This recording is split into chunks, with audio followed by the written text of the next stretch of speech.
They called her ungrateful, cold, and heartless until the courtroom heard the truth. Julia didn't fight for revenge.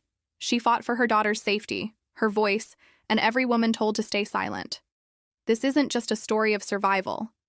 It's a powerful reckoning. A mother, a courtroom, a legacy rebuilt from betrayal. Witness the rise of Julia, where justice meets redemption. The kettle whistled sharply in the background, but Julia didn't move. She stood by the window, her eyes fixed on the front yard where Bella, her 7-year-old daughter, chased the neighbor's cat in the sunshine. The light filtered through the blinds in golden stripes across the kitchen tile, but the warmth didn't quite reach Julia's heart. She turned the stove off mechanically and poured herself a cup of tea, her movements practiced and robotic. Her body was here, her mind, somewhere else. They had been living in her parents' house for nearly 2 years now. When Julia's ex-husband walked out one rainy Tuesday afternoon, citing the classic "I need to find myself" excuse, she had packed what little she had, grabbed Bella, and driven 6 hours to her childhood home. At the time, it felt like sanctuary. But the feeling didn't last. From the beginning, something had been off. Her mother, Brenda, had insisted they take the basement. "So you'll have your own space," she said. But the basement was damp, unfinished, and smelled of mildew. Julia made the best of it. She bought secondhand rugs, strung fairy lights, and turned the concrete coldness into something almost livable for Bella. Her father, Frank, was the same. Man he'd always been, authoritative, blunt, and disinterested in nuance. At first, he seemed to tolerate Julia's presence, especially after she offered to pay rent and cover half the groceries despite her limited freelance work. But tolerance turned to resentment, especially as Bella grew older and bolder, asking questions, refusing to sit still, and once, only once, accidentally knocking over Frank's whiskey glass. "You need to control your child," Frank had barked that night, glaring at Julia over the dinner table. Brenda had tensed but said nothing, as usual. Julia had learned to stay quiet. It was safer that way, but safety was an illusion. One morning, Julia woke to Bella crying softly beside her. She had a red mark on her cheek. When asked, Bella shook her head and whimpered, "I fell." Julia knew that lie. She had used it herself 100 times growing up. She checked the security camera she had secretly installed outside the basement door the year prior, just to be cautious. The footage showed Frank yelling, grabbing Bella roughly by the arm, and slapping her across the face.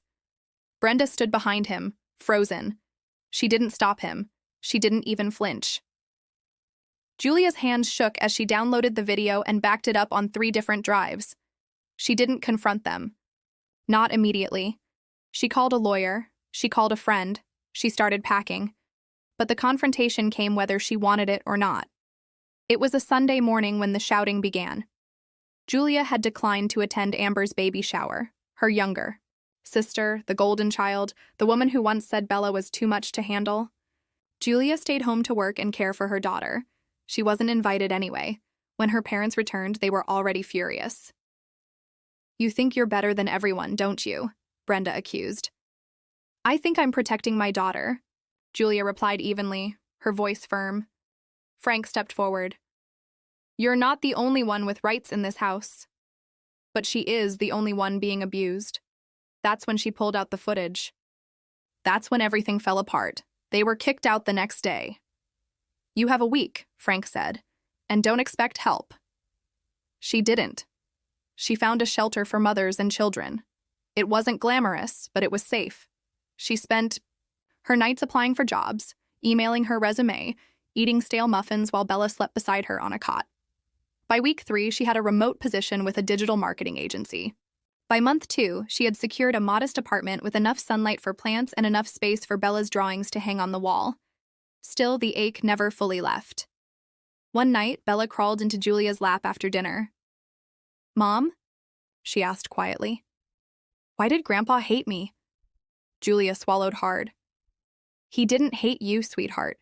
He just didn't know how to love the right way." Bella stared at her hands. "But he hit me." Julia kissed her daughter's forehead.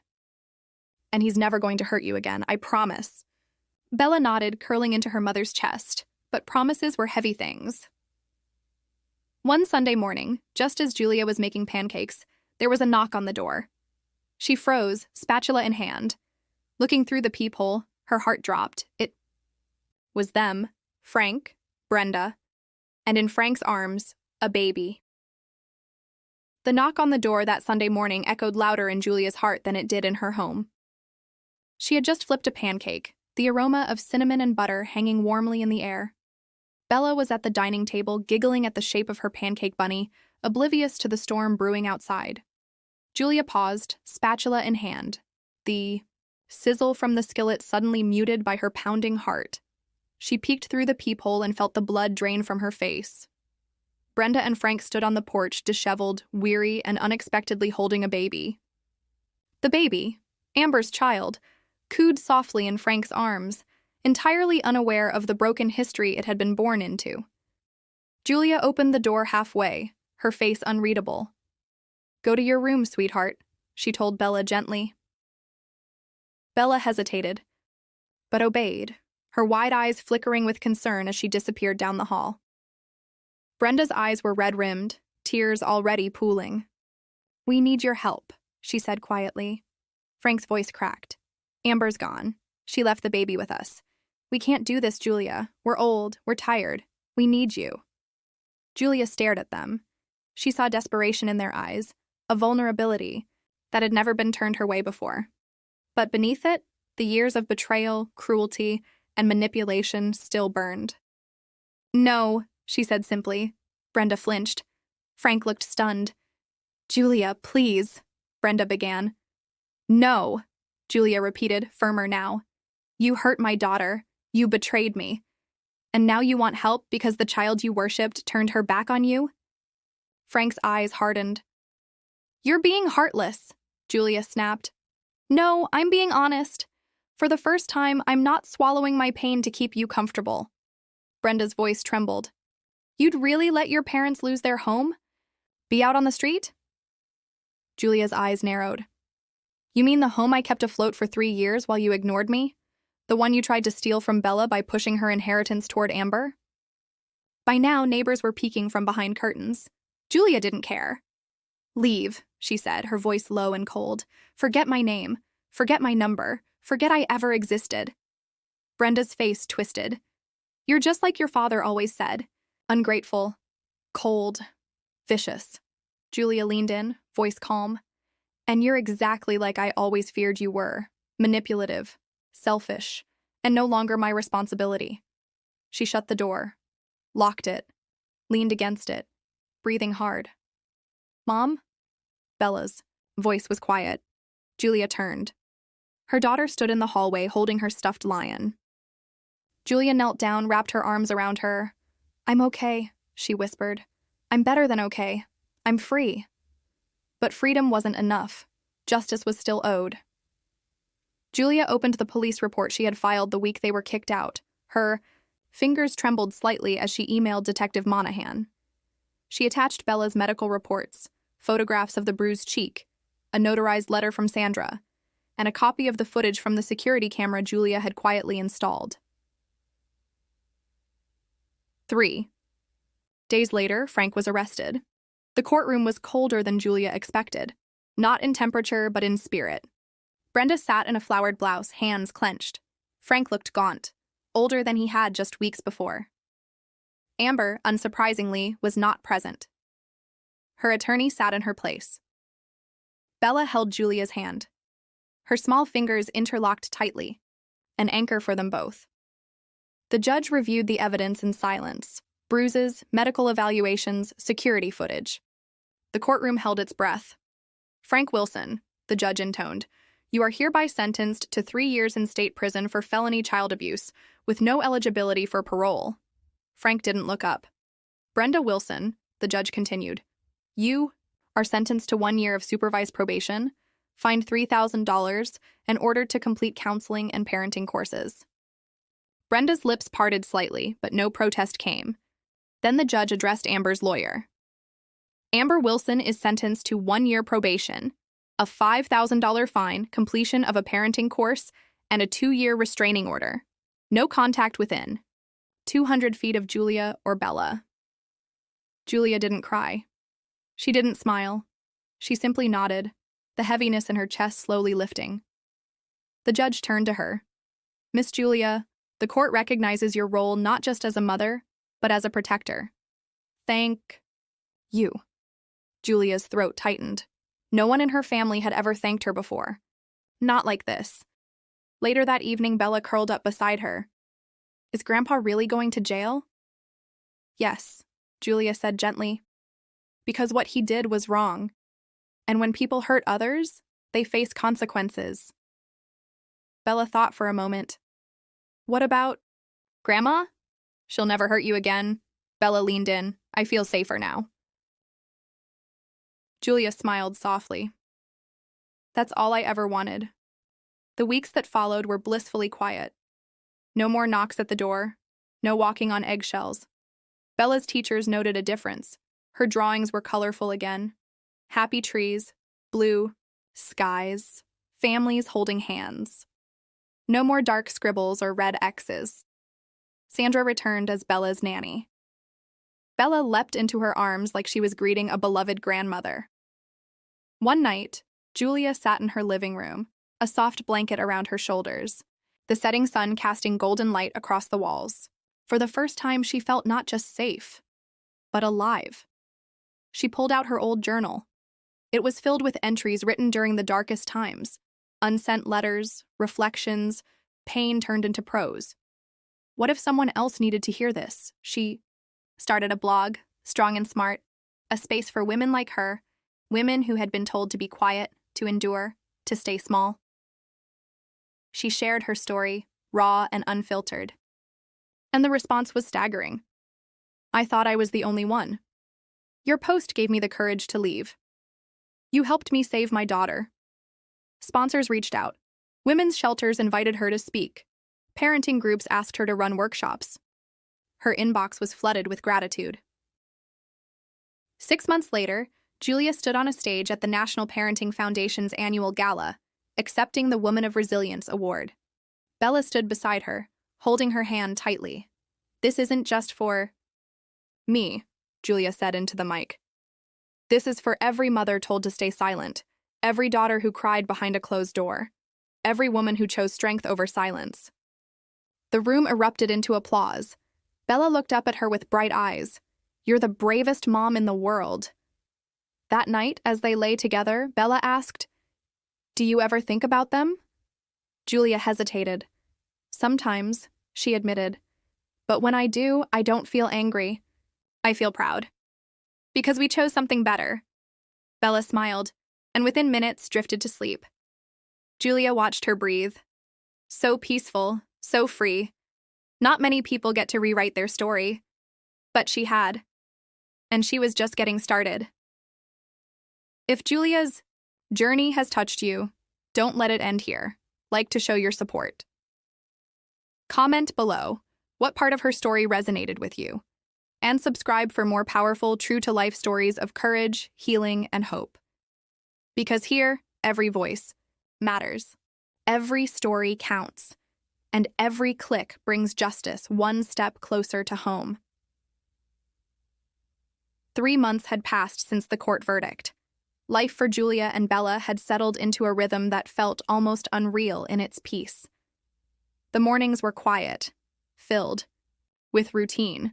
Bella's cereal crunching in rhythm with the ticking kitchen clock, and the occasional purr of a cat they'd adopted named Luna. The trauma hadn't vanished, but it had stopped dictating their every move.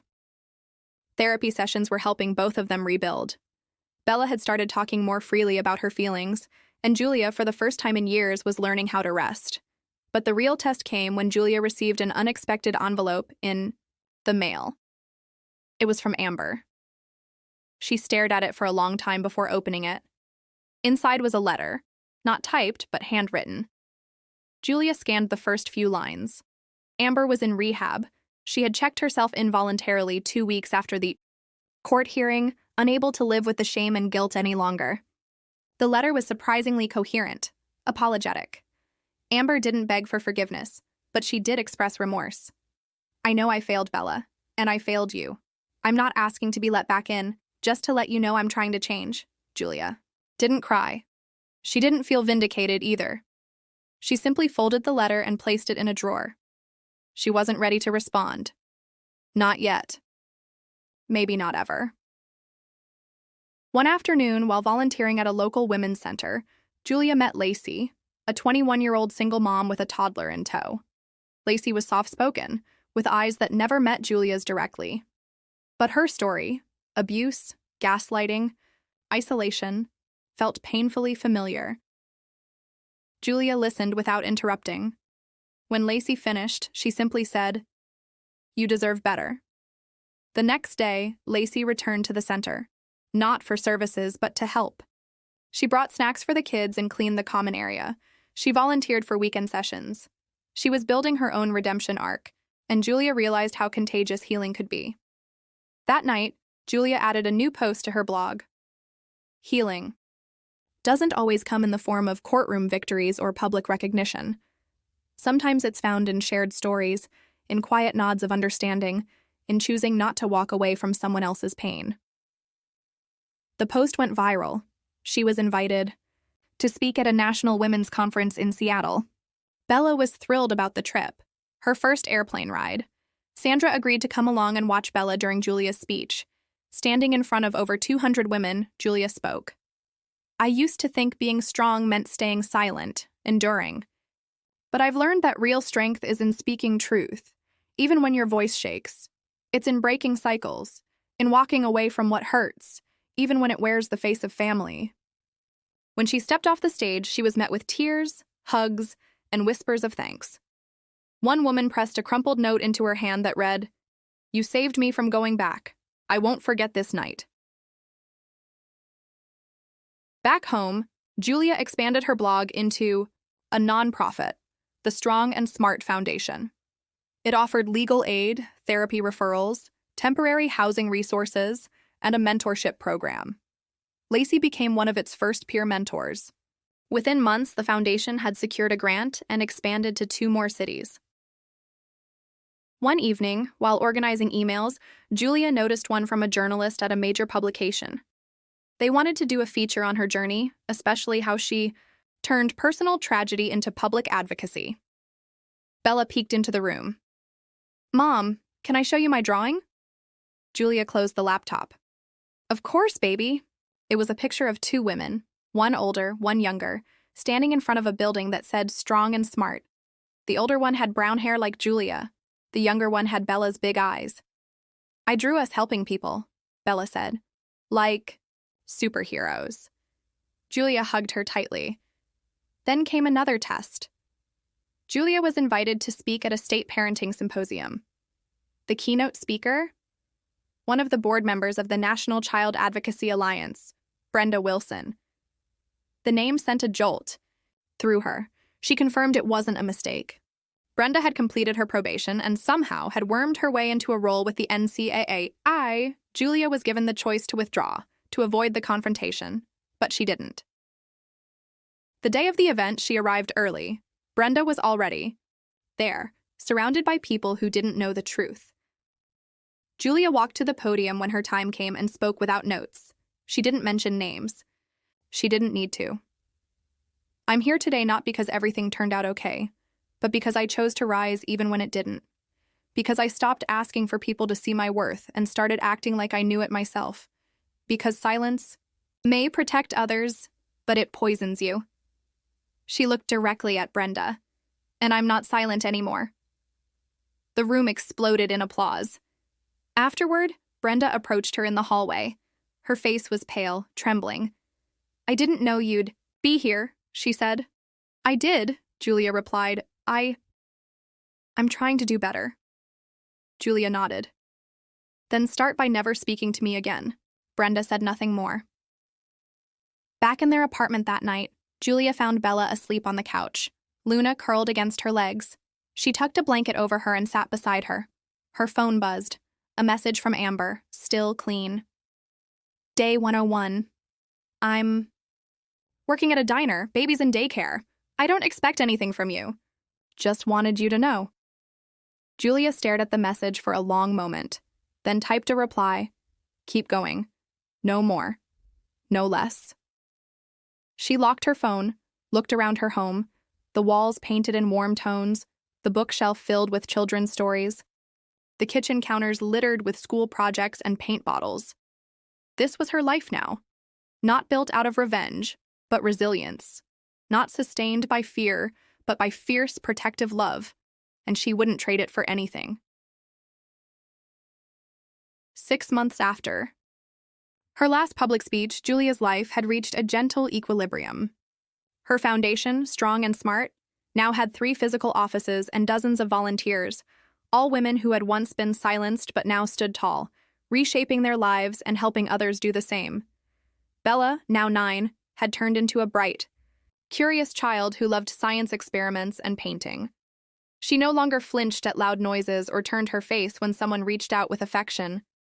Julia had watched the transformation with cautious joy, knowing that healing wasn't a destination. It was a continuous, winding path. One day, Bella brought home a flyer from school. "Career Day is next month," she chirped. "Can you come and talk about what you do?" Julia smiled. "You want me to talk about being a blogger?" Bella shook her head. "No, talk about being a hero." The moment hit her like a wave, deep, humbling, beautiful. "All right," she whispered. "I'll be there." Meanwhile, Julia's story was catching broader attention. A well-known television producer reached out with an offer, a docuseries focused on modern women who turned pain into purpose. Julia was hesitant. She had rebuilt her life on quiet integrity, not spectacle. But when she learned that each episode would fund the subject's foundation, she agreed, with one condition. Bella's identity would be protected. Filming began quietly. Interviews, foundation events, volunteer testimonials. Julia shared her story without dramatization. She spoke plainly, letting the weight of truth do the work. The series premiered to critical acclaim, and with it came an outpouring of support. Letters arrived, hundreds of them, from women in shelters, teachers, even inmates. "You helped me believe there's a way out." And one letter stood out. It was from Julia's estranged father. He had never reached out before. Not once during the trials, the blog, or the public rise, but the letter was simple, heartfelt. "I didn't know what your mother did. I didn't know how far things had gone. I was absent when I should have fought for you. I'm sorry." Julia folded the letter. Her heart didn't surge with forgiveness, but it softened. Career Day arrived. Julia wore a navy dress and her foundation's pin. The classroom buzzed with excitement. When Bella introduced her, she said, "My mom helps people find their voice again. She helped me find mine." Julia smiled and stepped forward. She didn't talk about the courtroom or the betrayal. Instead, she spoke about courage. Sometimes bravery doesn't look like a superhero. It looks like waking up and choosing to try again, speaking up even when it's scary, protecting someone smaller than you, believing you're worth more. The kids listened, rapt. One little girl raised her hand and asked, "Did you always know you were brave?" Julia knelt down to meet her eye. "No," she said. "I learned it. And if I can, so can you." Months later, Julia received an email from Amber. This time, it wasn't just an update. "I've been sober for a year. I've got a job and an apartment.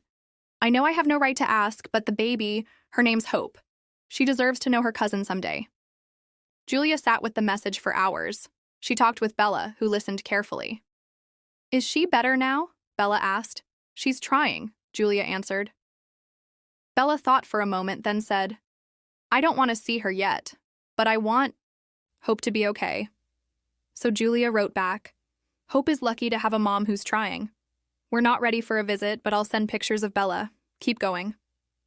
Amber replied with gratitude and photos of Hope. Chubby cheeks, dark curls, a smile that felt like sunlight through clouds. By the end of that year, Julia's foundation had helped over 1,200 women. The docuseries won an award. And Julia, standing on a stage in front of her peers, accepted it with Bella by her side. "This," she said into the microphone, "isn't about what was taken from me. It's about what I reclaimed. My voice, my daughter's safety, and the power to say, never again." The crowd rose, applauding not just the woman on stage, but the thousands of invisible battles she'd fought. The quiet nights holding a scared child, the days she'd questioned if she was enough, the mornings she chose to rise anyway. Back at home that night, Julia tucked Bella into bed. "Mom," Bella whispered. "Yes, love. I'm glad you're my mom. I'm glad I'm yours too." She sat beside her daughter for a long time, the weight of legacy settling gently around them. She had rewritten her story, not just for herself, but for every woman who had been told to sit down, to hush, to carry the weight alone, and every day forward, she would carry that pen with pride. Thank you for staying with Julia's journey. If her story touched your heart, leave a comment and share your thoughts below. Subscribe for more real, powerful stories that shine a light on the human spirit and the courage to begin again.